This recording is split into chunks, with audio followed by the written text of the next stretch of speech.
I genuinely feel as though people are sleeping on this game. I really do. And I think later on today with Summer's Game Fest, when they show the gameplay trailer, if it hits the way I am hoping it will, I think we are going to be seeing a potential sleeper hit or just a straight up hit. I don't think this is going to be one of those Star Wars games that just comes and goes. I still feel as though a lot of people maybe haven't really paid attention to this and haven't really noticed just how much ambition the game might actually have. Because even me, when I first saw it being announced last year, I did think, like it says here, I thought it was just going to be Star Wars XCOM. That's what I thought. So when I found out about this back in March, it immediately shot up my list in terms of anticipated games. Like right now, this is right up there at the top of my most anticipated games for this year. And I'm going to be honest with you, and this is going to maybe sound crazy, but the reason why I'm making this video is because I'm getting Clair Obscur flashbacks. Now, let me be very clear, so I don't sound like I'm too crazy. I'm not saying that this game is about to sweep the Game Awards. I don't think that's going to happen. I don't even necessarily think the game will be nominated for Game of the Year. But what I do think is that if it hits all the notes that it's being claimed that it could hit, I think this is going to be a phenomenal game. Now, you've got to understand, for me, I've been waiting for a Star Wars RPG since 2005. Now, technically, I've been playing one lately with the Old Republic that came out in 2011, but I've said before in a previous video, I was boycotting the Old Republic for over a decade because of what happened with Drew Karpyshyn's Revan novel and KOTOR 3, and we're not going to get into all that. The benefit is, because I left it for so long, now there's a ton of content for me to play through in the Old Republic. So that is the one benefit of me leaving it for over 10 years. But I will definitely say, yeah, it is a phenomenal game. But it's an MMO, and I'm not really a big fan of the MMOs. And my least favorite thing about the Old Republic is the gameplay, which is annoying. With this game, this is way more up my alley because I'm a massive Star Wars fan, and I do like the XCOM games. I've played the first XCOM, I played XCOM 2, and I liked them. I really liked XCOM 2 in particular. But the thing is, if it was just Star Wars XCOM, I wouldn't be making this video. The reason why I'm saying this, and I feel as though this game's going to hit different, is because of what it says afterwards, that it's like Mass Effect, but with turn-based tactics and permadeath. I think that is going to be, based on what I've seen, and I'm going to react to the video that PC Gamer did, so you guys can get a better idea of what I'm talking about. But I think that this game, it has the potential to really stand out. And I think that it might be one of the shock games of maybe Summer's Games Fest, but if not that, for the year. The developers seem like they really know what they're doing. They seem like they're locked in, like they really want to make this game a great game. Like they don't just want to make XCOM with a Star Wars skin. It seems like they're really trying to pay attention to detail and really try to not even just do XCOM, but improve upon what XCOM did. Now, at the time when this article came out, I saw people were a bit confused about the Mass Effect comparison because they were saying, but XCOM is nothing like Mass Effect. And I don't know how people were missing the point so much, because the article and the video that they did fully explains why they were making that comparison. This isn't just going to be XCOM. This is going to be a game that has got branching narrative choices in it. This is going to be a game that you can make decisions. You have companions and they have relationships and dynamics, and your decisions is going to affect how those characters relate to you. That is more than just a standard XCOM game. Like with a traditional RPG, like a Mass Effect or a Dragon Age or whatever, when one of your companions, gets knocked out, that's what happens. They get knocked out. They don't actually die. There's no permadeath. After the combat is over, they get back up or you can revive them, whatever. Whereas with this game, they're going to be gone. They're going to be gone. And so this is a lot more like a sort of Fire Emblem Three Houses. This is a lot more like Valkyria Chronicles. Like, this isn't just Mass Effect. This is Mass Effect, but if your companions were smoked and they're gone. One of the best things about it, from what I've read, is that the other companions, the other people that you've got in your squad, if they have a good relationship with one of the other people in your team that dies, it affects them. So in terms of how they play on the field, it will affect them. Now, again, this is just what I've heard. We haven't even seen much gameplay yet, so we're going to have to wait and see. And I really hope at Summer's Game Fest tonight that they really emphasize some of these features, because if they do their job with this trailer, I do think that the hype and anticipation is going to jump for this game. But I can show you better than I can tell you. So we're going to go through the video that PC Gamer themselves did on the game, and I'll kind of give my reaction to it and stuff. Star Wars Zero Company has been shrouded in mystery since its reveal last year, but the simple sell of Star Wars XCOM is tough to beat, especially since Studio Bit Reactor boasts a ton of X4Axis XCOM devs led by the series' former art director Greg Furch. I came in with high expectations and they were easily cleared. This is going to be a great game, not just for tactics fans, but anyone who digs Star Wars or cinematic RPGs like Mass Effect. That is one of the other things about this game, is that compared to, say, a standard XCOM game and all of that, it obviously has Star Wars. So that is by itself going to bring a lot of interest. I've already seen, of the people who are kind of keeping around the game, I've seen a lot of people who are a bit confused about what kind of game it is because they don't have any history or experience with XCOM. And so they don't really understand what kind of gameplay they're getting. Again, hopefully later on today at Summer's Game Fest, this really gets cleared up. But it's going to be really interesting to see how many people enjoy and appreciate this style of gameplay, because it is going to be very tactical. And I'm telling you, XCOM games are not easy to play, especially even if you're playing on normal, but especially if you start going up to harder difficulties. And the fact that it's going to have permadeath for your different squad mates and companions, but also the customization options, the dialogue options, the narrative, potential of it. Like, there's just so much. Let me just stop glazing and just let the video run. But I'm telling you, this game has got serious potential, bro. Hold on a minute. I messed up here. Let me fix this. Yeah, there we go. It was like zoomed in too much. All right. Hopefully now you guys can actually see the video properly. My bad. Star Wars in the Clone Wars era were presented with a very specific, Republic-centered perspective. But we know, as the audience, that the Republic becomes an empire eventually, and that maybe the perspective we're getting during the Clone Wars is sort of biased from a certain point of view.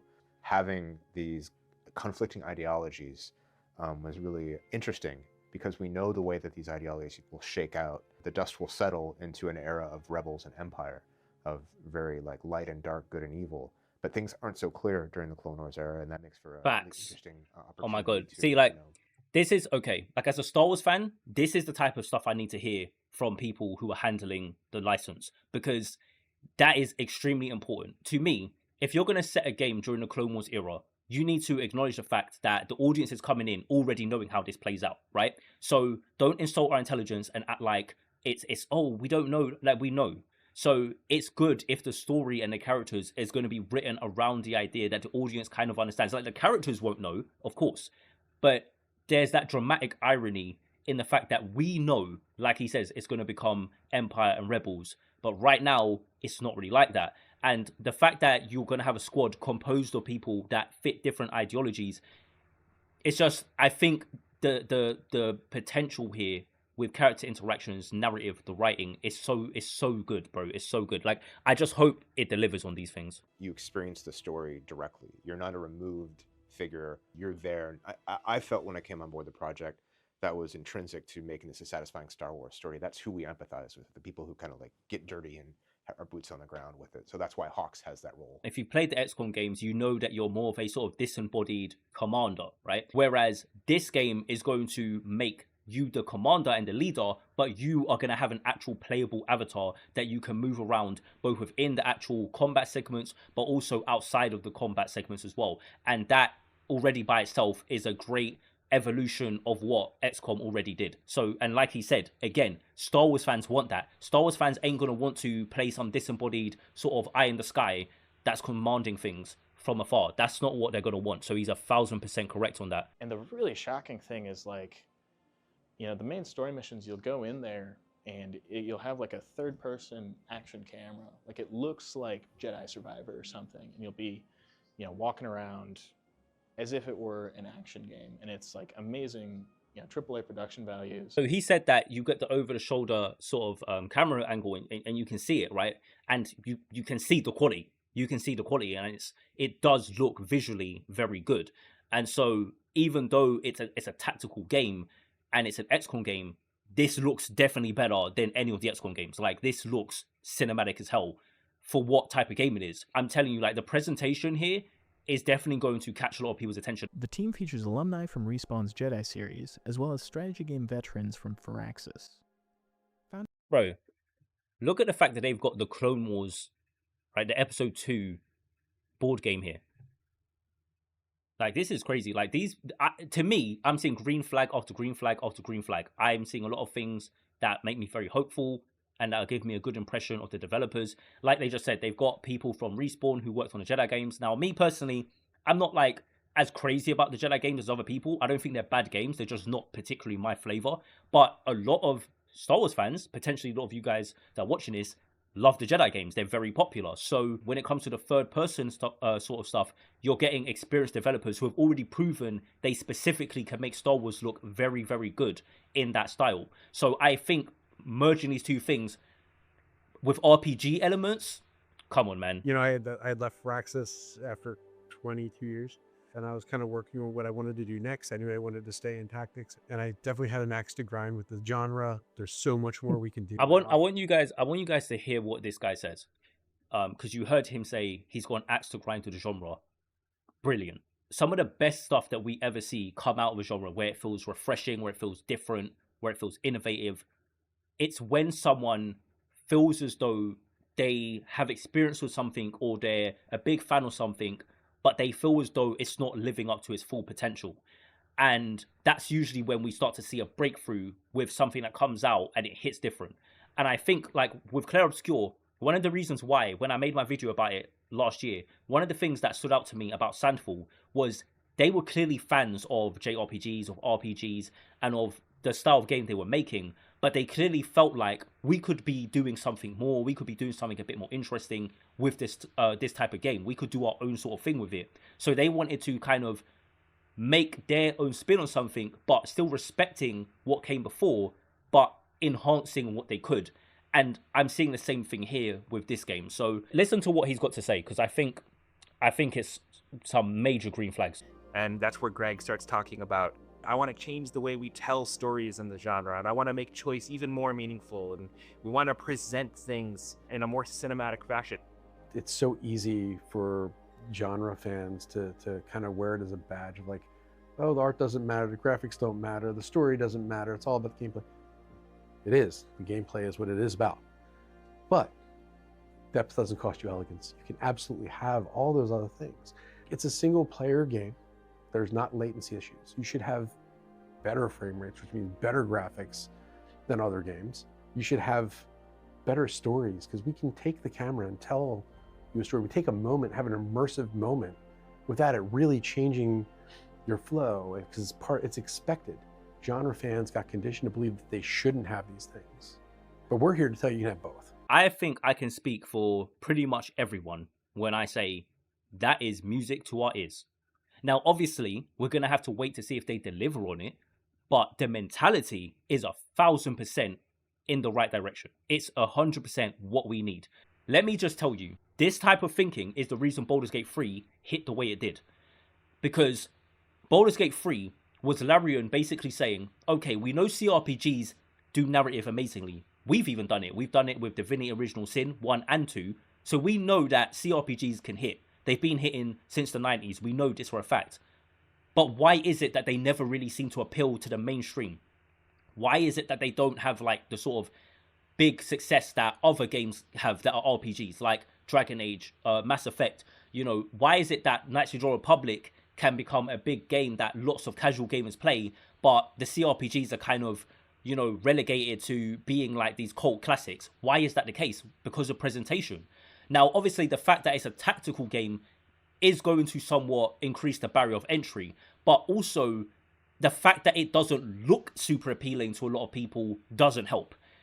Once you've got a more cinematic look, that does a lot of work. He said the right thing, which is don't compromise on either. He said it's a single player game. You shouldn't be having latency issues. There shouldn't be problems with these things. He's 100% correct.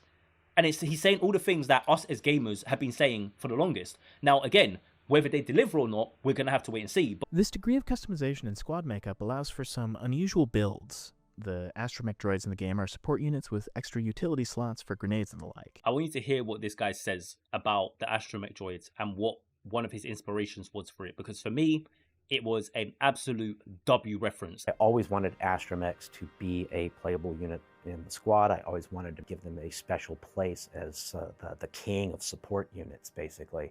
One of my fondest gaming memories was going back to the original Final Fantasy and playing through the entire game with 4 white mages.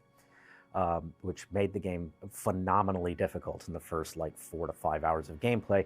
But then eventually it turns out that that's actually an incredibly powerful solution to almost every problem in the later games. So always in the back of my head, I was like, what if you played through the game with 4 astromechs? I wanted that to be possible. It's going to be pretty interesting because a lot of your combat capabilities, if you do that, are going to be defined by your ownership of the utility items in the game and which ones you can bring on the squad. That's where all of your offensive capability is going to come from in that case. The mentality is so good, bro. Like, you can understand that a JRPG from way back as well. It's not even like it's a recent one. You're talking about the original Final Fantasy and you're thinking, yeah, we're making a Star Wars XCOM game in 2026 and we want it to be cinematic and we want people to take this serious.